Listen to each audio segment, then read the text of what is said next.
Now, the tenure of the current Secretary General at the International Maritime Organization comes to an end this July. Consequently, the President and the African Union have nominated Nancy Karigithu as the candidate for this position. This is what we navel gaze for the next few minutes, looking at what this organization is all about.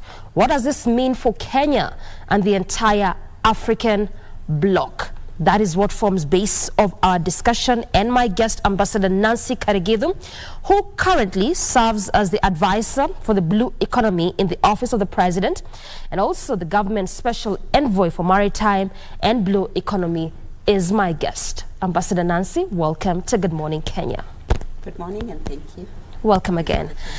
Yes, let's just broach this discussion by creating context and understanding what we will discuss. And so we do that by understanding what this International Maritime Organization is all about since its establishment in 1958, 65 years ago. What is its mandate and how does it bring together states? Thank you very much. The International Maritime Organization has a mandate to ensure safe, secure, sustainable shipping on a clean marine environment. Okay. Now, you will realize that the ocean covers 70% of the earth. And before the organization was formed, there were no standards for managing and ensuring the safety of shipping because it was left to individual ship owners and we had major accidents, and therefore there was need to bring the international maritime community together in a forum where they would be able to discuss and agree on the minimum standards on the issues surrounding the safety of the ship, the safety of the seafarers, the cargo, and most important, the standards that would ensure that the ships operated without causing damage, because we want to ensure sustainability of the oceans. I hear you. The oceans cover 70% of the Earth's surface and is responsible for more than 80% of our biodiversity. So they need to ensure that the space is well used, but also, of course, with a view to sustainability for the future generation becomes very important. Now, since IMO was formed, it has a membership today of 175 states. Kenya joined in 1973. Now, what this tells you then is that we have an organization that is the best placed because it brings together voices from all these countries to then agree on the minimum standards that we'll employ, taking into account the interests, the perspectives of all nations together, depending, irrespective of where we are coming from, whether as a user state, whether we are a shipping state, whether we are a flag state, port state, all of us together bring our issues to IMO and agree on the minimum standards that will apply to players in that sector, of course with a long view of sustainability. Yeah, yes. And you did say that the oceans cover what, 70% of our biodiversity? 80% of our 80%. biodiversity, but 70% of the Earth's surface is comprised of water. That's now, while IMO, percentage. Very big, yeah. While IMO covers covers the international space, we also need to look inside ourselves and realize that we've got spaces that are not subject to international regulation, but which are nevertheless as important in terms of the issues and the challenges that are in the ocean space. Mm-hmm. So how IMO works is to agree on minimum standards through what is called instruments or conventions. And today we've got 50 such conventions covering different subjects, whether it's the safety, construction, operation, standards to prevent pollution.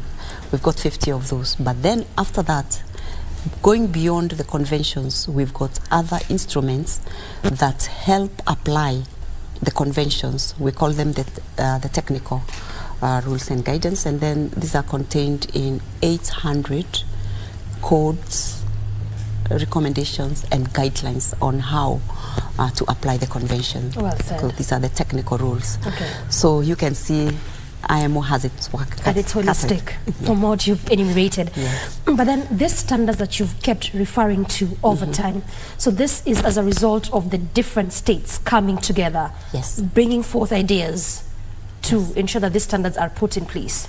Yes, and also finding consensus on how far we will go. And you'll find that because of these negotiations and also different perspectives and interests, each convention has a threshold. For example, when we talk of MAPL, that's the main convention that regulates marine pollution.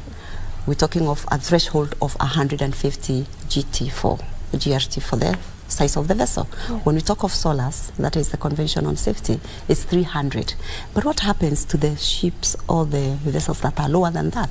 So every convention coming from IMO has what we call an omnibus clause, which provides that anything not provided for in that particular convention becomes the responsibility of the specific member states' government. Yeah. So it therefore means that we are not we don't get to escape or to regulate the vessels that are lower, whether they're in the ocean, but of course also even those that are in the inland waters. They may not be subject to IMO, but we as governments have an obligation to ensure that they also comply with the rules and standards. Well said. Speaking of governments, you did say that Kenya joined this bandwagon in 1973. Yes. 50 years. How has this, celebrating 50 years today. Yes. How has this country benefited from this conglomeration? Now, of course, the first thing that you realize is that it comes with obligations and benefits. First of all, we have an obligation to ensure that we comply. We put in the necessary operational, institutional, and legal measures to comply with the conventions that affect us and which we have complied with. But of course, that also comes with the benefit of getting the confidence, giving, confidence to those we are dealing with, that yes, we are fit for purpose and we are part of this international body and international community in terms of fulfilling our mandate, and therefore we are ready for business. Ready for business. As you may, one of the issues that I may cite is in terms of maritime education and training. Because of having as it were, the blue tick of compliance with the main convention of training and certification of seafarers, then we are able to get jobs outside of Kenya for our young people, and we are able to create career paths for them in well-paying jobs, full, lifelong careers. So those are the kind of things then you see we are able to benefit from, and so many others. So many others. Yeah. Like the recent one getting that endorsement from after that meeting in Lusaka, Zambia. Kenya did get the endorsement to actually float the candidate in the person of you. Is that one of them? Let me say that being a candidate for, to vie for the post of IMO has got structures. For example, the closure of nomination of candidates for this particular election that's coming up on 18th of July was on the 31st of March. Of this year? Yes, of this year. That's when the nominations closed, to give time for campaigns and elections now. But the nominations were actually, different states did it at different time, because right now there are 7 candidates. And we were able to, as a country, put in nomination for my name sometime in July last year. I'm very grateful that with the transition, then that was reaffirmed and endorsed. And for the continent, we got the endorsement of the African Union in the last ended summit at the highest level, although we started the process last year.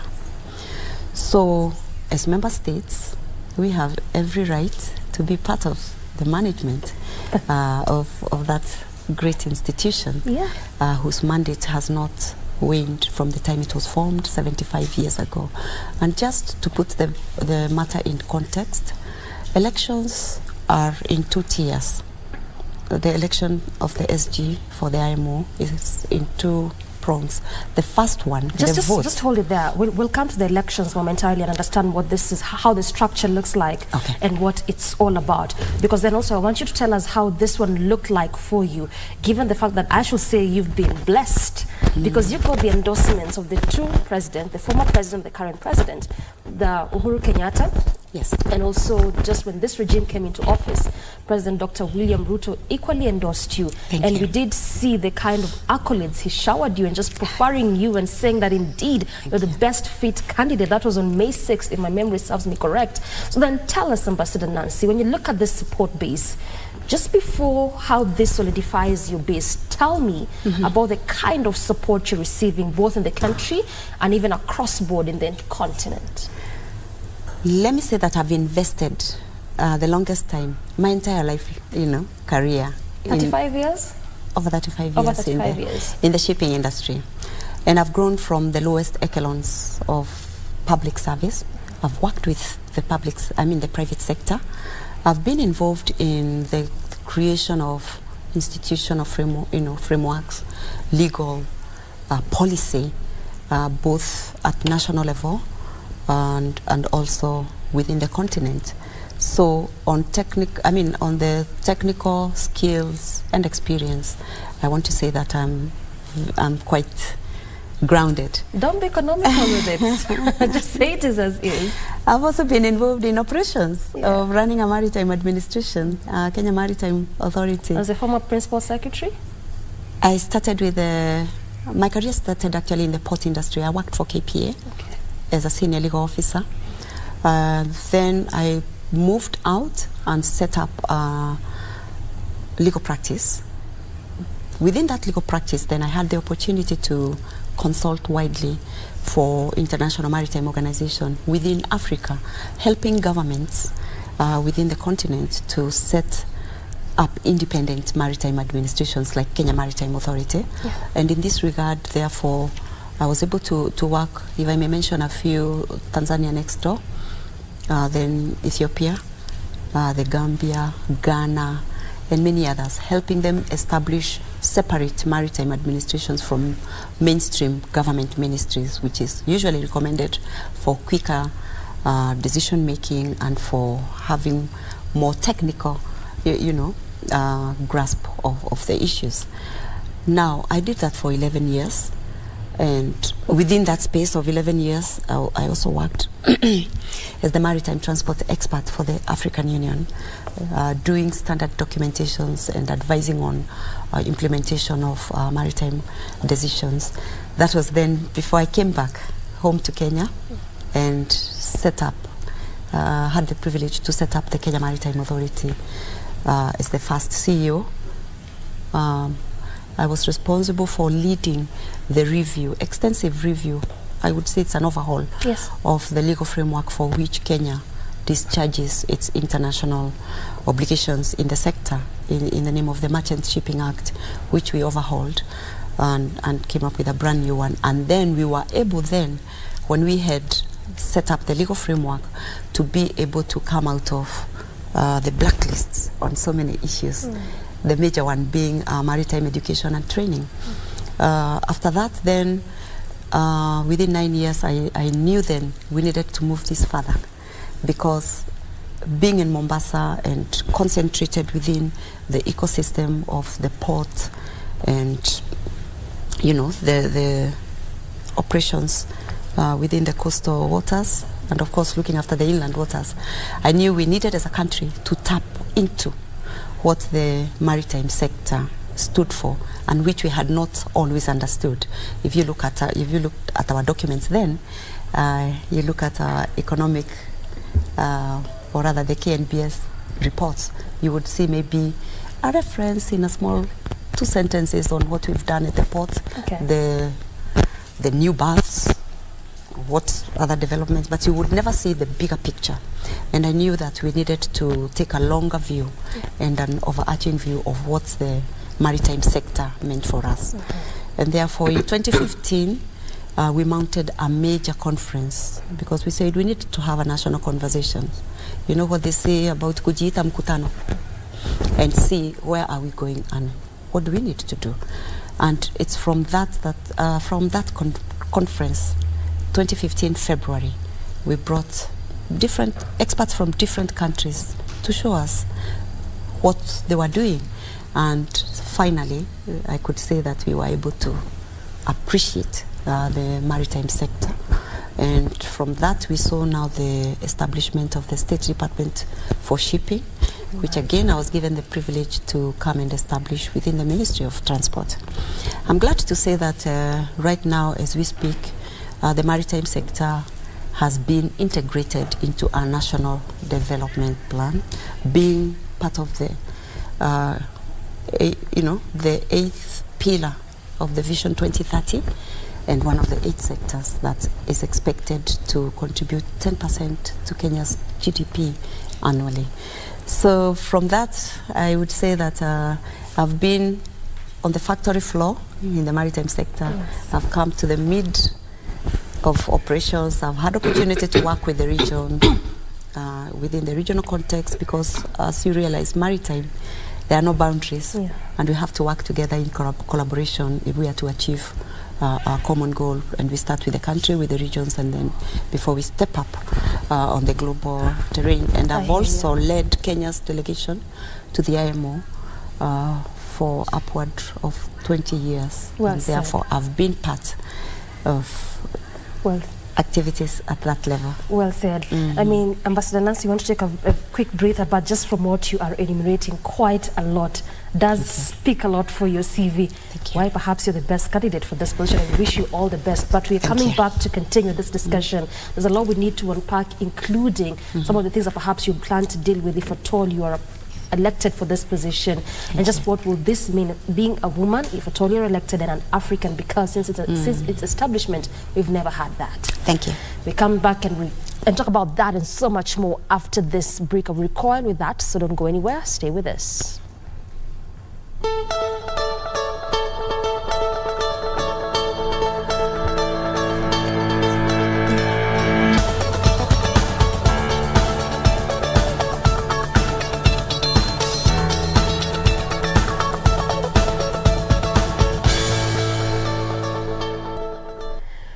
We definitely appreciate your valid company, and we continue your pace with this discussion, still holding court with Ambassador Nancy Karigithu, who currently serves as the advisor for the blue economy in the office of the president, and also the government special envoy for maritime and blue economy. And we are navel gazing on the international maritime elections, what this means for Kenya and the entire Africa as a bloc, I should say. This election is coming up on the 18th of July. Just to clarify that the term of Kitak Lim, who is the current Secretary General for IMO, does end in December. It is the elections which will be held on July, but his term does end in December. Now, before you took that break, Ambassador Nancy, we're looking at your CV. It was quite heavy. Not even quite, it's really heavy. And the purpose also of you talking to us about that is just for also us to understand why this was important for Kenya to have nominated you, and for Africa to even believe in your nomination to represent, this particular office. So that was, quite good in that regard. But also, talk to me about this support base that you are receiving.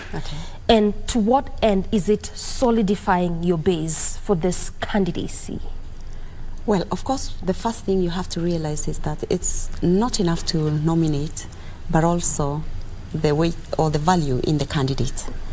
So it's a question of having somebody who has walked the journey.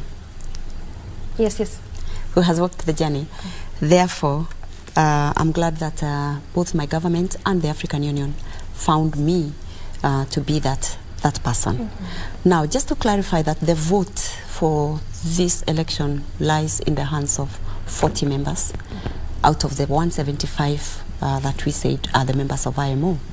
The IMO body politic is the assembly, and the IMO assembly meets every 2 years.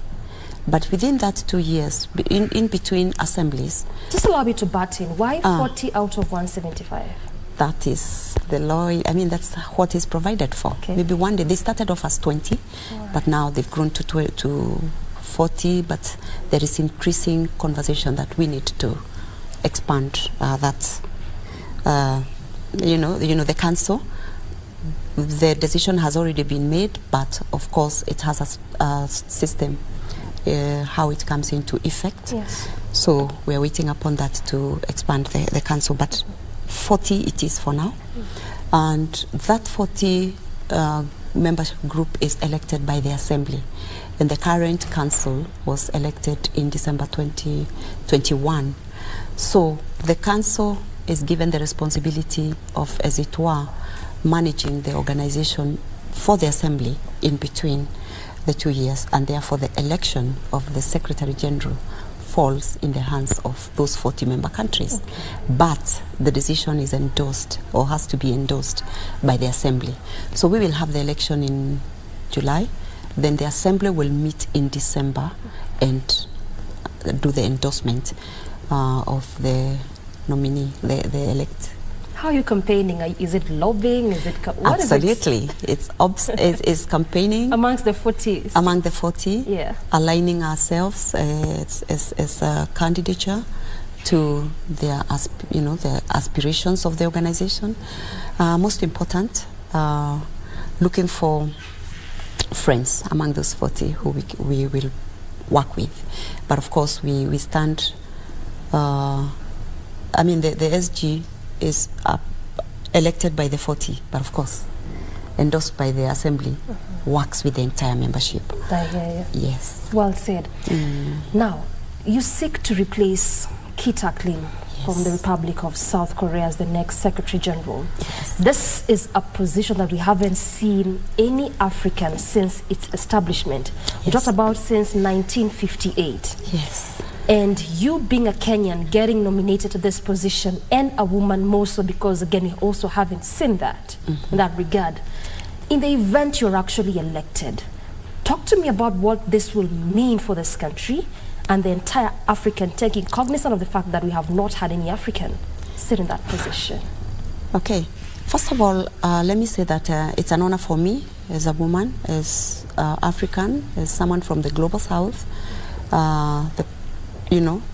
Getting the position will be quite an honor for us. Yes. But I'm also cognizant of the fact that this position is gender neutral, and what counts is the competence and the skills of the individual. So on that, I would say that it's not about me being a woman. It's about the skills and competence and the experience that I'll be bringing on the table. Okay. But that said, of course, it means a lot. When we talk of SDG 5, empowerment of women, this is it right there. Not just women, but competent women. Yes. To see it is to believe it. So I believe that this will be a very big boost to all those young girls, from wherever they may be, that are aspiring for careers in the maritime industry, an industry that has long been traditionally associated with men, and where women in terms of statistics and numbers are still very low. When you talk of less than 2% in seafaring, and around 30% in entire industry. So this should be able to send a loud signal that yes, the maritime sector is also cognizant of how diversity and inclusivity, positively affects the industry. Yes. So on that note, it will be speaking volumes. The other thing, of course, is to say that Africa, or the global south, also has a lot to contribute to the maritime sector. And coming from Kenya, one of the things that we've said is that the candidature comes at a time when the IMO is on the cusp of a great transition. That one of greening the shipping and maritime sector. Decarbonization is a big issue, and a lot of divergent voices, and therefore having a candidature from the south is Kenya is providing a bridge between the North and the South. And we're talking of this with a solid experience. Yeah. If you look at the role Kenya has played both within the African Union diplomacy, within the United Nations, we believe that we'll be able to provide a perfect bridge between the North and the South, especially on contemporary maritime issues that have tended to divide the organization. Now when we're talking of security, militarization, and the need to digitalize the IMO, the human element, seafarers, technical cooperation, from our experience, we believe that we are very well placed. We don't have vested interests as a country. All we want is to serve the international global community. Yeah. We've proved ourselves. Yes. If you look at the kind of initiatives we've done as a country, first of all, in multilateralism, you can't fault us. In terms of South-South triangular cooperation, we've made our mark. Look at the hostship of Kenya with Portugal of the second United Nations Ocean Conference, which took place last year. Yeah. Kenya was also the first country to organize and host a sustainable Blue Economy Conference, which we did in 2018, bringing together, the aspects of UN SDGs attainment and the role the blue economy plays. And if I may go further back, when the Indian Ocean was ravaged with piracy and making a major impact of global supply chains through the maritime sector, you realize that Kenya stepped on the plate, and without even a second glance and knowing what our responsibilities were, became the first country to sign transfer agreement for pirates, suspected pirates arrested, and bringing them on shore for trial and upon conviction for incarceration in our prison system, working with AMISOM to secure the coastline in Somalia also. So we're talking of a long history of a trusted, a country that provides a trusted pair of hands and which is ready to provide the bridge between the North and the South. I hear you. Clearly there's a lot of issues to discuss, matters of security, climate change, environment, and all that. But then we are strapped for time. We could have discussed that, Ambassador Nancy. Wow. But just as we close, I want you to tell us, what is this that should be expected of you? Or what is this that you perhaps will do different if you get this position and you are elected as Secretary General for IMO? Okay, I'll name 5 issues. Yeah. One of them is to restore multilateralism and rule-based system within IMO meetings. We're talking of having issues that are dividing us and coming in the way of, as it were, consensus building in a hurry. So that's one of the things that I intend to bring. Then I'm also looking at forging closer collaboration and working with between the IMO sitting in London as a specialized agency of the United Nations and the UN Secretariat sitting in New York, particularly on issues that we are working on together, the SDGs, ocean governance, and also security, maritime security, and also the new treaty, the BBNJ that was signed recently in New York. That's one of them. Then the other thing is the continued digitalization, modernization of the IMO as a secretariat, as an industry.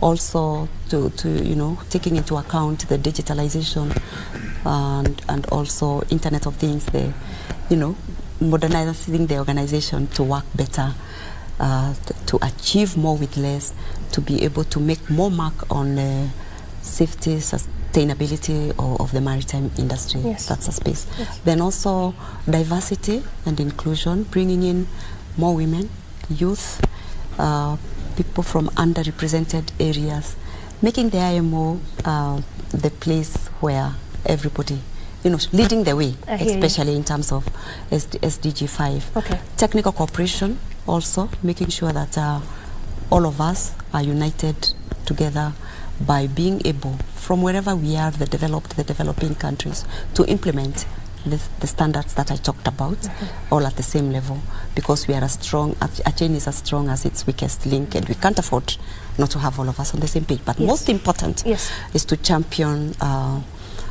decarbonization of the shipping sector, bringing in inclusivity, technological inclusivity, but most important, having a just and equitable transition. Well said. While leaving no one behind. Well said. Those are my 5. Those are 5 key areas that, if given this chance, that's the first things that you look at. Absolutely. Well said. And we wish you the absolute and the very best in this coming elections on the 18th of July.